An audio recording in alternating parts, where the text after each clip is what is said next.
Juges, chapitre 2.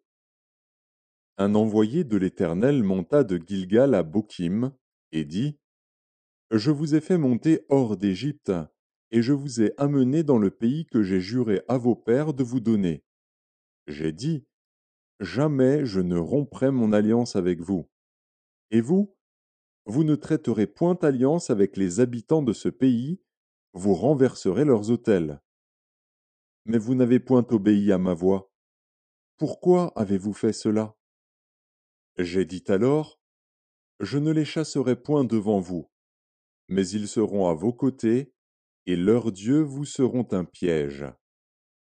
Lorsque l'envoyé de l'Éternel eut dit ces paroles à tous les enfants d'Israël, le peuple éleva la voix et pleura. Ils donnèrent à ce lieu le nom de Bokim, et ils y offrirent des sacrifices à l'Éternel. Josué renvoya le peuple, et les enfants d'Israël allèrent chacun dans son héritage pour prendre possession du pays. Le peuple servit l'Éternel pendant toute la vie de Josué et pendant toute la vie des anciens qui survécurent à Josué et qui avaient vu toutes les grandes choses que l'Éternel avait faites en faveur d'Israël. Josué, fils de Nun, serviteur de l'Éternel, mourut âgé de 110 ans. On l'ensevelit dans le territoire qu'il avait eu en partage, à Timnath-Hérès, dans la montagne d'Éphraïm, au nord de la montagne de Gaash. Toute cette génération fut recueillie auprès de ses pères, et il s'éleva après elle une autre génération qui ne connaissait point l'Éternel, ni ce qu'il avait fait en faveur d'Israël. Les enfants d'Israël firent alors ce qui déplaît à l'Éternel, et ils servirent les Baals. Ils abandonnèrent l'Éternel, le Dieu de leur père, qui les avait fait sortir du pays d'Égypte, et ils allèrent après d'autres dieux d'entre les dieux des peuples qui les entouraient. Ils se prosternèrent devant eux, et ils irritèrent l'Éternel. Ils abandonnèrent l'Éternel, et ils servirent Baal et les Astartés. La colère de l'Éternel s'enflamma contre Israël. Il les livra entre les mains de pillards qui les pillèrent, il les vendit entre les mains de leurs ennemis d'alentour, et ils ne purent plus résister à leurs ennemis. Partout où ils allaient, la main de l'Éternel était contre eux pour leur faire du mal, comme l'Éternel l'avait dit, comme l'Éternel le leur avait juré. Ils furent ainsi dans une grande détresse.